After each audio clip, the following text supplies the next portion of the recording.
Extremely excited about today. It could be because of what took place last night. It's just carrying over to today. But this is message number 3 in a series that we're calling Wiser. And the subtitle of the series is how to leverage past mistakes to create a better future. How to leverage past mistakes to create a better future. And as we look at this, the big idea behind this is really learning from our mistakes. It's important that we learn from our mistakes, especially the painful mistakes, so that we can make sure that next time is not like last time. Yeah. We don't want next time to be like last time. We all agree, we all must admit that there is enough pain in life that is unavoidable pain. That if you did everything right, you're still going to experience pain. And so if there's enough unavoidable pain, it makes absolutely no sense to invite unnecessary pain into our lives. And so what we looked at last week, I'm going to do just a little brief review. What we looked at last week was that there's something that all of us have in common when it comes to mistakes. Here's what we all have in common when it comes to mistakes. We are more likely to learn from our mistakes. We're more likely to learn from our mistakes in the areas of life that matter the least. You know, we only have to make a mistake sending a text message to the group that was intended for one person. We only need to do that one time and we learn from that, right? When it comes to updating the firmware on our computers, we learn. We only need to make that mistake one time, but we repeat the mistakes in the areas of life that matter the most. Like when it comes to relationships, when it comes to finances, when it comes to our health, when it comes to all of the important areas of life, these are the areas that we repeat the mistakes in. And I pointed out the number one reason for that are the lies that we tell ourselves. And I pointed out 2 big lies that we tell ourselves. The first lie was the know better lie. And that is that I'll do better this time because I know better now. And we know that that's not necessarily true. There's not a necessary connection between knowing better and doing better. All of us do things that we know better than to do. And so experience in one season of life does not prepare us for the next season. It's not experience alone that prepares us for what's next.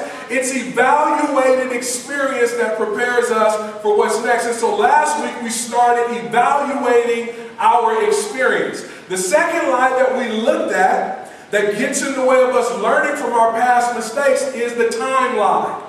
And that is that time is against us. Time is against me. I'm running out of time. The clock is against me. All of my friends are moving on. My sister, she's moving on with her life. I don't want to miss this opportunity. Time is against me. And I told you guys last week that this is probably the most dangerous of all of the lies.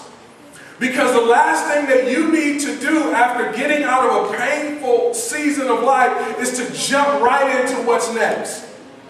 You need to pause. You need to hit the pause button and you need to do some evaluating, because if not, next time will look just like the last time. And so last week, we looked at the importance of owning your part. That it's important that we own our part in our past negative history. And we pointed out that for most of us, we like to blame. That blaming is the easy thing to do. That is like the default mode for us. We fall back into that whole blaming thing, right? And I get it. Nobody liked that teacher, right? I get it. I get it. Your baby daddy was a bum. He wasn't there to help you to raise the children. I get that. Your parents were not supportive for you, right? We've heard that story over and over and over again. But here's what I pointed out to you guys last week. No matter how much someone did to you, when it comes to your negative history, you have a responsibility. You played a role. Right? And what we pointed out was that our role, the role that we played in our negative history, was very, very small. It was only about 10%. It was very small. We played a very small role in our negative history, but regardless of the role that you played in your negative history, whether it was big or small, you need to own it, even if it's just a little bitty slice of your negative history. And so here's what we want to get away, we want to take away from this is that in order for you to make sure that your negative history does not repeat itself, in order for you to make sure that your negative history does not repeat itself, you must own the part that you played in your negative history. That's right. That's right. In order for you to make sure, this is personal responsibility, in order for you to make sure that your negative history does not repeat itself, you need to own up to your part, the part that you played in your negative history. And so I want to pick up where we left off last week. I want to pick up, and we're going to look at message number 3. But before we go to message number 3, I just gave you guys a fast overview. A fast overview, right? What we're going to do is, this week, we're going to put both messages, 1 and 2, because they all build upon each other. We're going to put both messages, we're going to send them out. But in order for you to receive it, you have to opt into our text alerts. And so I want you to take out your phone if you have not done this, and I want you to take a picture of this slide. It's important. I gave you guys a fast overview, but I want you guys to get the entire messages because all of these messages build upon each other. And so it's like coming in and watching a movie right in the middle of the movie and not being able to see the beginning of the movie. I want to make sure that you guys get the beginning of the movie. And so today, message number 3 today of becoming wiser, right? In order for us to become wiser, in order for us to make sure that the next time is not like the last time, just like I told you last week, you need to own your part. This week, we're going to talk about letting it go. That it's important that if you want to become wiser, there are some things that you need to let go. And I imagine right away, some of you guys have an idea, or you think you have an idea of where I'm going with today's talk. And so let's pick up where we left off last week. We left off talking about this chart. This chart right here is the circle of blame. This chart right here it represents who's responsible for what went wrong in your life. Who's to blame for what went wrong in your life? Now, this is a grown person's message. This is for grown people. This is for people that are serious about getting their life together. And so I want to encourage you guys to do whatever you have to do to pay attention to this message. Because the information that I'm going to give you today, I have no doubt in my mind that this message, this information is transformational. But I do know that the enemy does not want you to get this information. And so he will try to distract you. And so I want you to key in because this is some really good stuff. This is some real life stuff, and I want you to be better. I don't want you to keep hitting your head up against the wall and then wondering why you have a headache. The reason why you have a headache is because you keep hitting your head against the wall. And so we need to make sure that we do some things to make sure that next time is not like the last time. And so this chart right here, it represents who's to blame? And we already pointed out that it's mostly the other person's fault. That your responsibility, your part, the part that you played in your negative history is mostly the other person's fault. Because we like to blame people.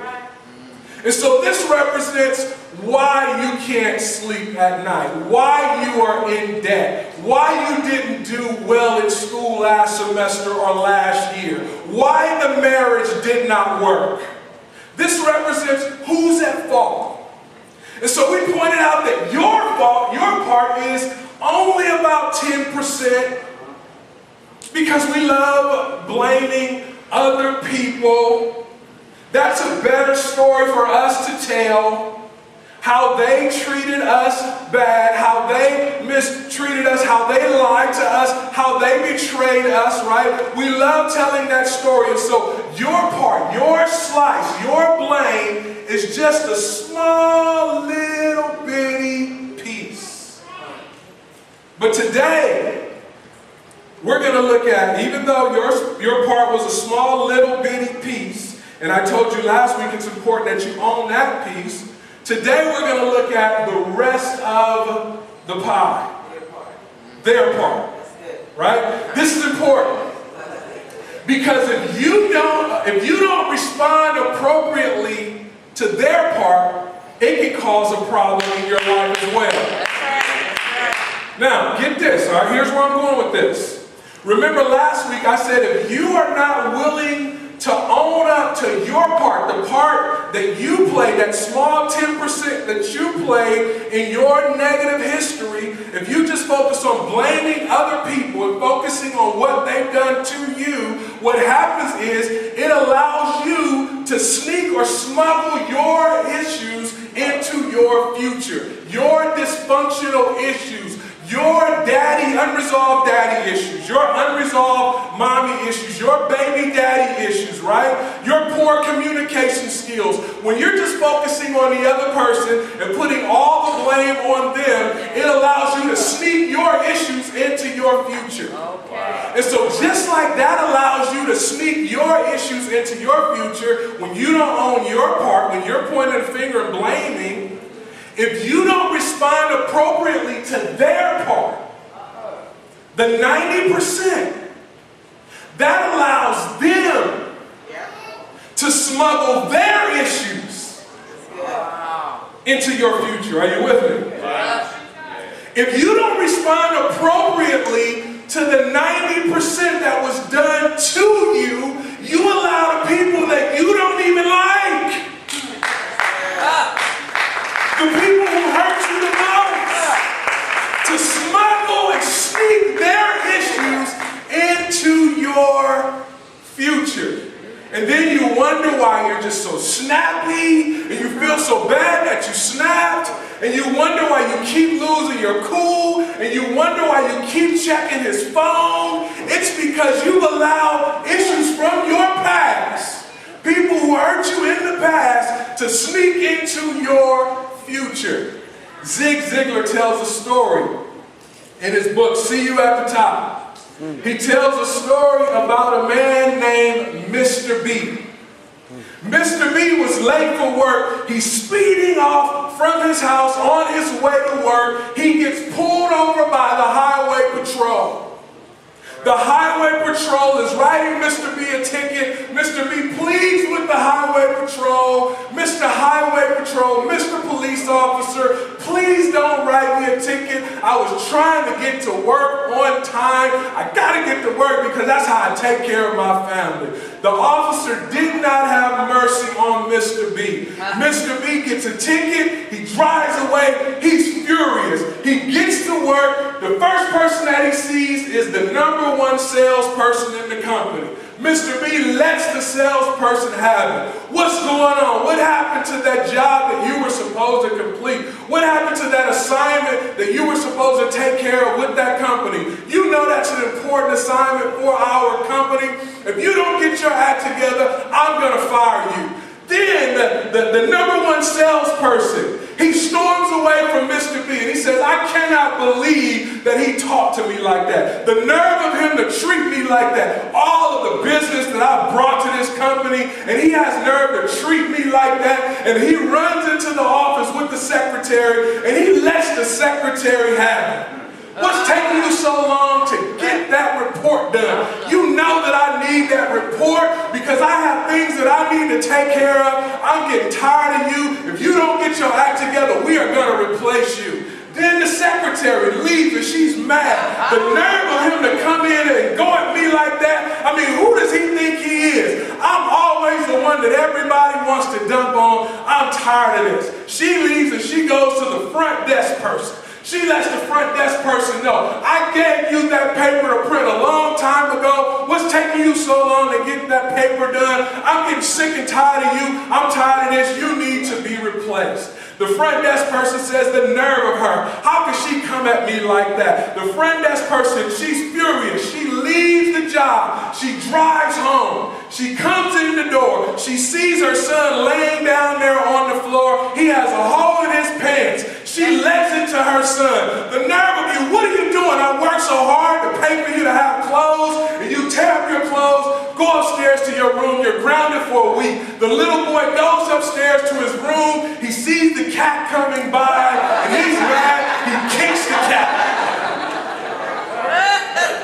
Man,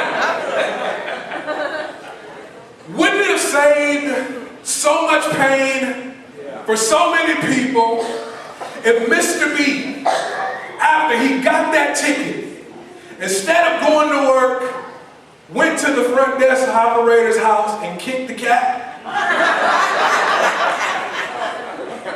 The point that I'm making is that if we don't deal with what happened to us in the past, it will undoubtedly creep into our future. Now, I'm going to ask you guys two very insensitive questions that I believe is going to provoke some thought. I'm hoping that it provokes some thoughts. The first question is this: how far into your future do you plan to carry the hurt and the pain and the drama that was created in your past? That's a very insensitive question, but it's something that you should think about. How far do you plan? How far do you plan? Because we do plan this, right? You can take out the calendar. How far do you plan to take the drama that was created in your past into your future? You say, well, I don't plan to take it anywhere. I'm not planning. Well, if you don't plan to deal with it, then you plan to take it with you. Right. If you don't plan, if you're not intentional about dealing with the pain from your past, you are going to take it with you into the future. Well, it's the other person's fault. We've heard that story before. We know, right? And we become very, very good. Pay attention, this is important. We become very, very good at self-analyzing to excuse our bad behavior. I'm going to get to the Bible verses in a minute. You know, this is a church. I have to get to the Bible verses. But I want to cover this. We become so good at self-analyzing to excuse our bad behavior. That's what we do. I'm this way because of my father. My father wasn't in the home. I didn't have a good relationship with my father, and that's the reason why I act out.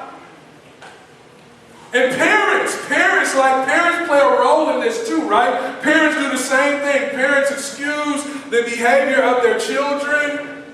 They analyze and they say the reason why he's acting the way that he's acting is because he grew up without a father. The reason why he's so angry is because he was abused. And I don't want to be insensitive. Look, I don't want to be insensitive to anyone's pain. But my question to you is, how far into your future? How far into your future do you plan to carry the drama that was created in your past? Look, I get it. We are where we are today because of something that was done in the past. I get that. There's no doubt about that. I'm owning that. I don't want to be insensitive towards that. I get that. Some people have been abused. Some people have been molested.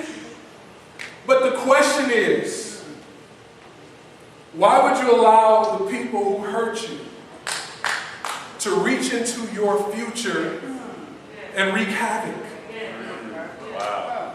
And so how far do you plan? I mean, take out a calendar and mark it down. Write a date. I plan to stop. I plan to stop next week.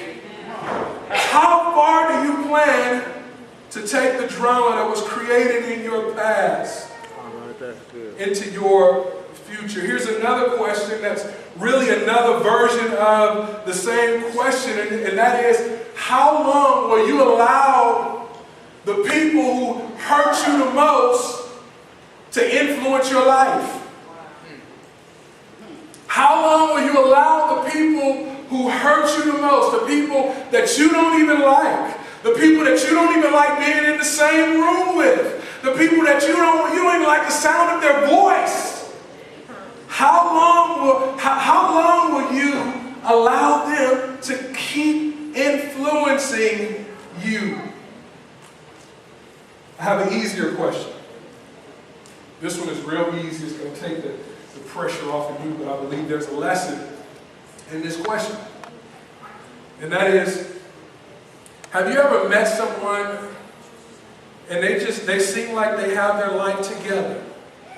I mean, you watch how they walk around, how they move about life. You see how they deal with people, and they're so gentle, and how they deal with people. And it seems as if they have a rhythm to their life, right? It seems as if they have a wrinkle-free life, like they have it together, right? And as you get to know them, you hear their story, and you discover that there was something very traumatic that happened in their past. And when you hear it, you say, I would have never knew. I would have never knew that you had that kind of childhood.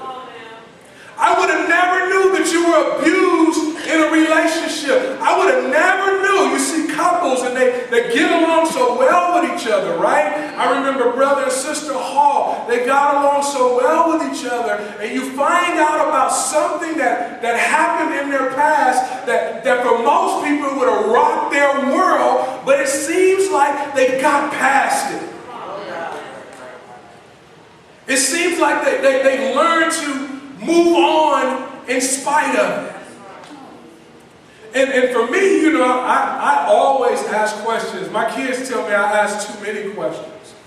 But when I see people like that, I want to know how they did it. I really do. I want to know how they did it. And so I asked them, I mean, you know, I said, how did you do that? How did you, I would have never knew that you went through what you went through in your past life. How in the world did you go from there to normal? I need to know how you did it.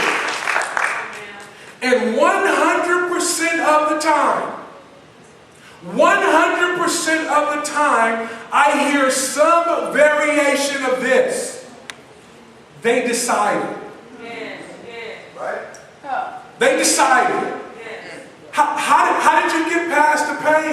Well, you know, at some point in my life, I decided. I decided. They decided. They were abused as a child, but they decided. They were wrongfully terminated, but they decided. They were cheated on in a previous relationship, but they decided. They decided. They decided that their past may remind them, but their past will not define them.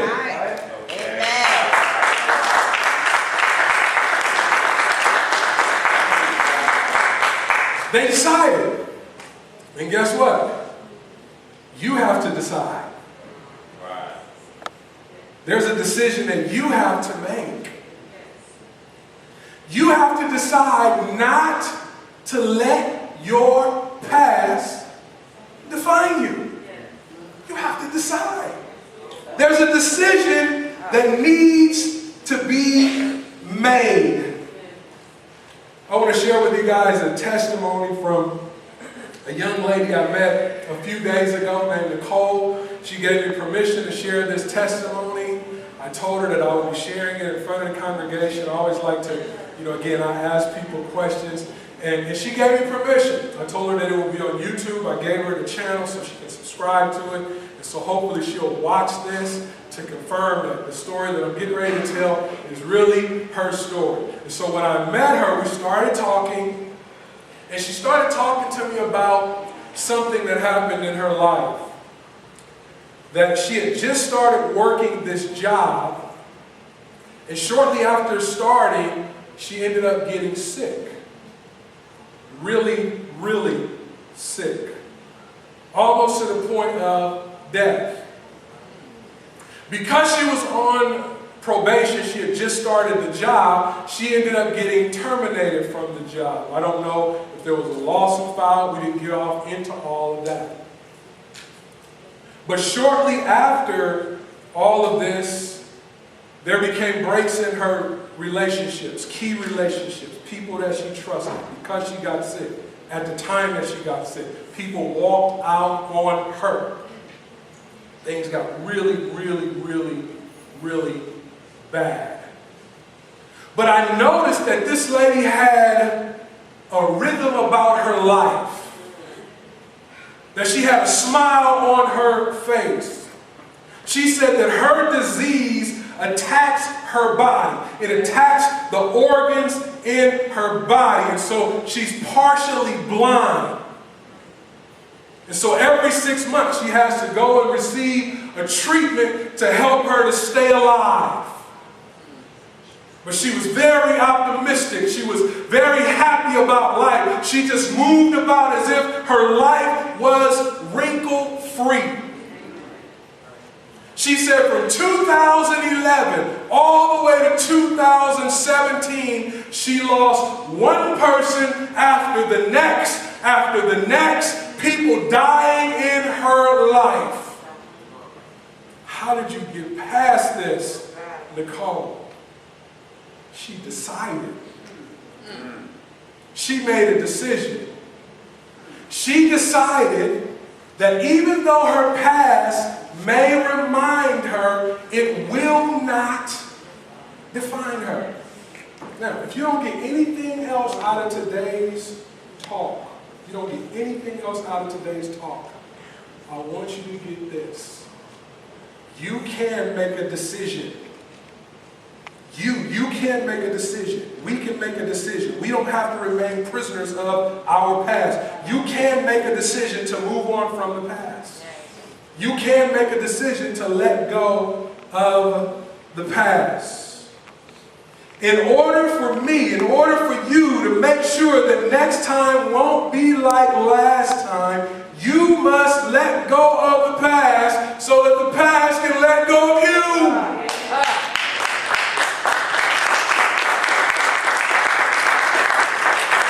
That's the only way. If not, you're going to take that stuff into the next relationship. I'm telling you from experience, I brought the pain and the drama from my past relationship into my relationship with Lori. And she's experienced things that she did not have to experience had I not brought that drama with me. You can decide. You can decide to let go of the past. Yes, you were wrongfully terminated. Yes, you were betrayed by people you trust. Yes, they lied to you. They lied about you. They lied on you. But you can decide. You don't have to remain enslaved to your past. You can decide to let go. Now, there's a biblical word for this, and we kind of understand it, and it's called forgive.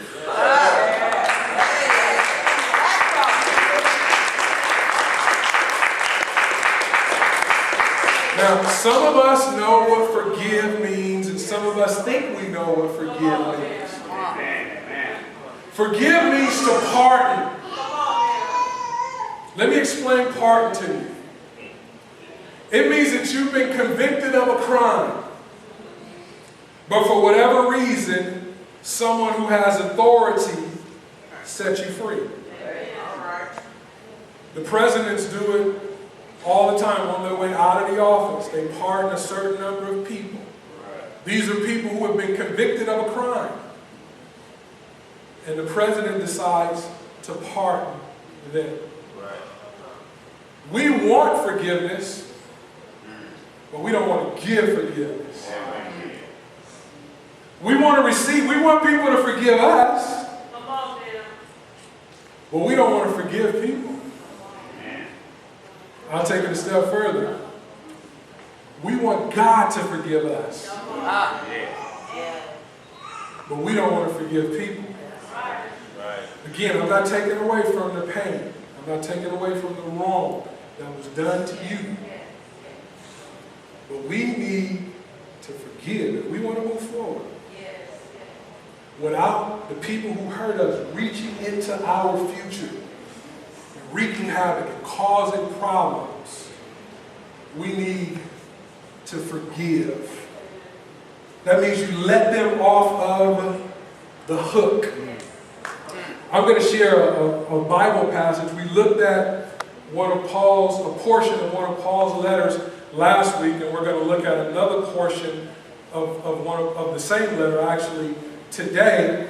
And look, even if you're not a Bible person, even if you don't believe that the Bible is true, what you're going to discover is that what we're looking at in the Bible today is very insightful as it comes to, or as it relates to us letting go of the past so that we can have a better future. As I told you guys last week, the Apostle Paul does not come on the scene as a Christian. He does not come on the scene as a Christ follower. He comes on the scene as someone who hated Christians. And he felt like it was his responsibility to rid the world of Christianity, because he looked at it as a knockoff sect or a knockoff faith of Judaism, and Paul was a Jew. And so he hated Christians. And so the fact that he was converted from one who hated Christians to being one who was a Christian, to me, gives credibility to what he is saying. And so if you don't like Christians, you should agree with the Apostle Paul, because he used to not like Christians. Now, whether you believe in the Apostle Paul, that he was a historical figure, and by the way, nobody disputes that the Apostle Paul was a historical figure who lived in the first century. Nobody, even people who don't believe in the Bible, they don't dispute that. Every credible historian accredits or believes that the Apostle Paul was a historical figure who had major influence over the spread of Christianity. And so the Apostle Paul, he was once one who did not believe in Christ. He became a Christian. When he became a Christian, he started planting all of these churches all around the Mediterranean. These iglesias all around the Mediterranean. And what he would do is he would send letters to these churches. And so what we're going to look at today is a portion of the Apostle Paul's letter. But trust me when I tell you this is so insightful. The stuff that we're going to look at today is so insightful. It was written over 2,000 years ago. When you hear it, you're not going to believe that this was available for you on your grandmother's dresser and you never took advantage of it. It's so brilliant, it's so insightful, that it has to be from God. That's what I believe. You don't have to believe that, but just listen. Pay attention to what the Apostle Paul says. In Ephesians chapter 4, the Apostle Paul says in verse 26, he says, "Be angry, but do not sin." This is what is known as a double imperative. That means that it's two commands. You guys are not going to believe this. The Apostle Paul actually is commanding us to be angry. He says, be angry. There are some things that you should be angry about. There's a such thing as righteous anger. He says, be angry, but do not sin. Some translations say, in your anger, do not sin. Be angry, but do not sin. He goes on to say, do not let the sun go down while you are still angry. Now, I highlighted and capitalized do not. Here's the reason why I capitalized that and highlighted that. If you checked out, I need you to check back in right now. Don't let nothing distract you. We're going down the stretch. I need you to pay attention. Here's why I highlighted do not. The reason why I highlighted do not is because there's a decision to be made. You see that? Don't miss that. The reason why I highlighted do not is because there is a decision to be made. The Apostle Paul says, do not let the sun go down while you are still angry. Now, some people take this literal. And it's easy to take this literal when it's something like Maya leaving hair in the sink. Right? That's anger that I can deal with before sunset. Or when I pull up late Thursday night and I see the trash can still in front of the house. And little Twan's car is there. He didn't take the trash cans to the back. That's anger that I can deal with by sunset. But there is some anger that you cannot deal with by the next sunset. And so I don't think Paul was meaning literally the next sunset. But here's what I do believe that he meant. And I'm going to put this in the form of a question. How many more sunsets? How many more sunsets will you allow the people who hurt you in the past to wreak havoc in your future? Remember, let's take out a calendar. Let's look on the calendar. Let's make a decision. I'm making a decision that by the end of the week, I'm letting this stuff go. I'm making a decision that by the end of the month, I can't take this stuff no more. I keep losing my cool for no reason. Then I have to apologize. How many more sunsets? You need to do whatever it takes. And for some of you, it means go to counseling, go to therapy. But we're too proud to go to counseling. We're too proud to go see a therapist. The other person needs to go see a therapist. My husband needs to go see a therapist. My baby daddy needs to go see a therapist, but not me.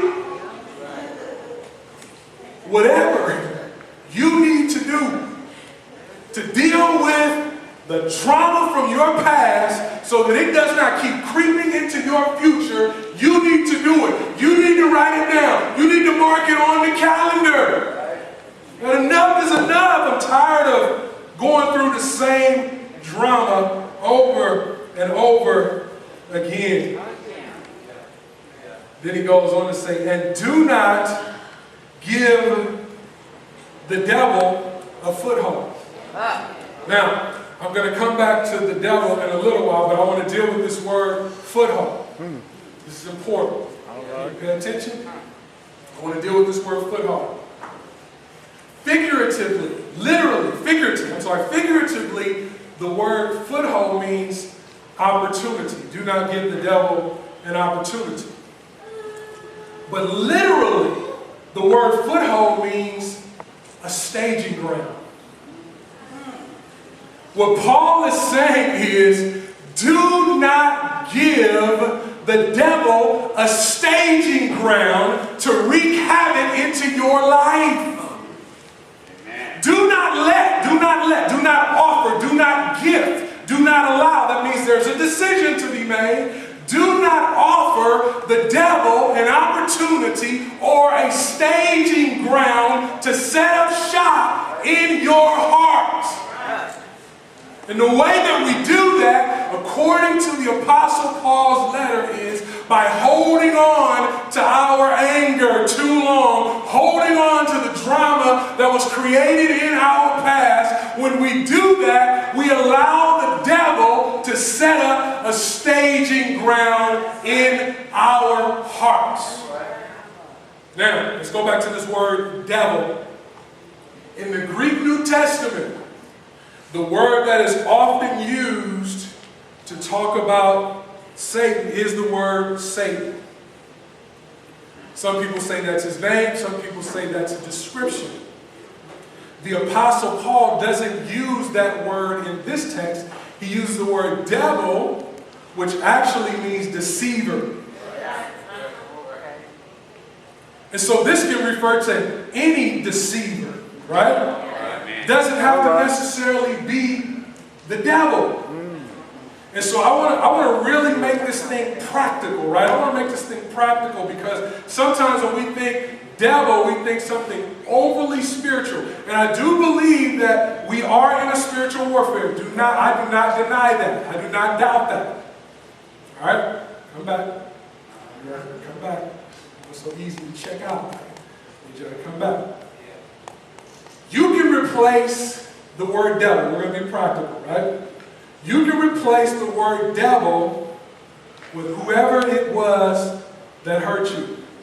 I'm giving you permission to do that. And so we can read the same verse where Paul says, be angry, but do not sin. Do not let the sun go down while you are still angry, and give so-and-so a foothold. Give Michael a foothold. Give your parents a foothold. Give the boss who fired you a foothold. Give your brother, your sister a foothold. Now, I'm not calling them a devil. You might call them a devil, but I'm not calling them a devil. But what I'm saying is that you can replace the word devil with the person who hurt you, and you can ask the question again, how long or how far will I take the drama that was created into my past, created in my past into my future? Paul says the same thing. Don't give your baby daddy a foothold. Don't allow the person that hurt you the most to set up shop in your heart and continue to wreak havoc in your future. He goes on to say, get rid of. There's another decision to be made. He says, get rid of all bitterness, rage and anger. Those go together. If you look at how it's formatted in the text. Rage and anger, brawling and slander, they go together. Remember, he said get rid of it. That means there's a decision that you have to make. It's no, I can't help it. We're not rolling with that. That's the weak route. Enough of being weak. Enough of allowing your emotions to control you. You need to hear the truth. If you fly off the handle at every little bit of adversity, that means that you're weak. You need to stop being weak. We are bringing up an emotionally weak generation because we continue to give them excuses. So you need to toughen up. And Paul says, get rid of, there's a decision to make, all bitterness, rage and anger, brawling and slander, along with every form of malice. Verse 32, be kind and compassionate to one another, forgiving each other. There's our word. Be kind and compassionate to one another, forgiving. That means you let them off the hook. What is Paul telling us to do? He's telling us to release them. Yes. We have to release them. If we don't release them, they keep a hold of us. And so Paul says, release them. We let them off the hook. He says, be kind and compassionate to one another, forgiving each other, right? And here's the reason why it's so difficult for you and I to forgive. I can speak from my own perspective now. The reason why it's so difficult for you and I to let people off the hook is because we believe if we let them off the hook, that means that they've gotten away with it. And that's a problem for us. That's a problem for us, that the people who hurt us, the people who did us wrong, might get away with it. But just because you let them off the hook does not mean that God let them off the hook.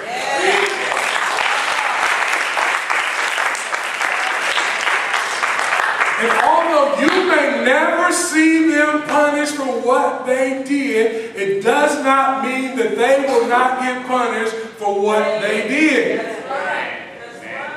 I'm telling you from being on the other side, I've been the offender. And people let me off the hook, but God didn't. And so I'm telling you what I know. I'm telling you what I know. Pay attention right back up here. You know how easy it is to get distracted when people get up and move out, move around in this little bitty church. People get distracted. That's why we got to be careful with getting up and moving around in this little bitty church. We need to take care of the things that we need to take care of before church so that people who come to listen to the Word of God can listen without distraction. That wasn't part of the message. But I want you guys to come back up here. Just because you let them off the hook does not mean that God let them off the hook. We have to be willing to forgive. Now, for the Christians, I want to talk just to the Christians. Those who are non-Christians, you can listen in, but this is for Christians. The Apostle Paul raises the bar with his next statement. He does not let us off the hook. If you're not a Christian, you can play along because it'll work for you as well. But this is for Christians. Here's the real reason, the number one reason why we must forgive. He says, be kind and compassionate to one another, forgiving each other, just as in Christ God forgave you. You say, well, they don't deserve it. Neither did you.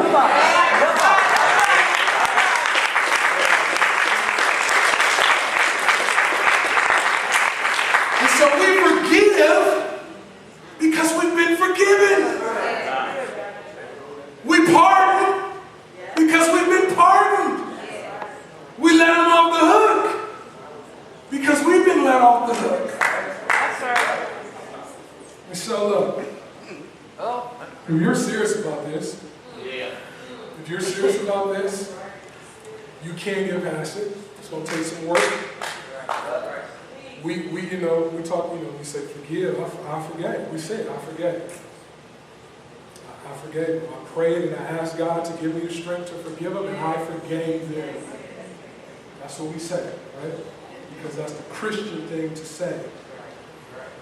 Nobody really, unless they're like brutally honest, is going to admit to not forgiving someone. So we ask them, did you forgive me? I forgave. They still keep wreaking havoc in your life. If you're serious, and this is not going to be easy. And I do not expect, believe me when I tell you, I do not expect for you to be automatically transformed after hearing my talk. I don't expect that. It's going to take some time. It's going to take some time. But you stay with it. Tell them, I've gotten past some things. You stay with it, you're going to see some success. Time is incremental, right? If I go work out one time, I'm not going to get abs because I worked out one time. If I go eat, if I can start eating right just one day, I'm not going to see any major results in one day. But if I keep going working out, keep going to work out, keep going to work out, over time, I'll start to see results, and it'll be residual results, right? And so this is not going to be easy. I promise you it won't, but it will be worth it. Here's what you need to do. You need to make a list of what they owe you. You say, that's easy, they stole from me. No, you got to get specific.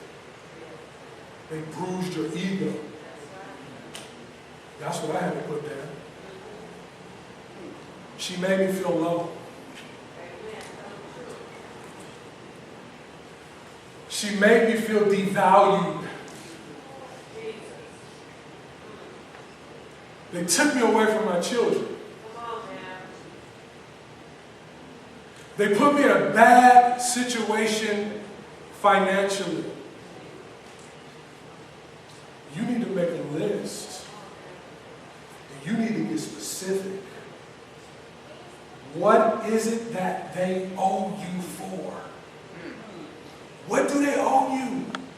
Now, when you make the list, if you're brutally honest with your list, you look at your list, and what you're going to discover is they couldn't pay you back if they wanted to.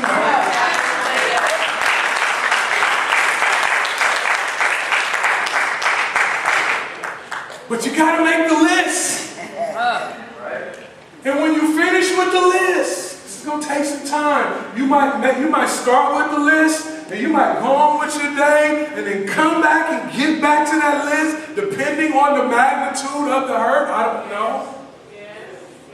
But when you finish with that list, you cut it up and you throw it away. Because you must pardon them just like you've been pardoned. You must let go of the past so that the past can let go of you.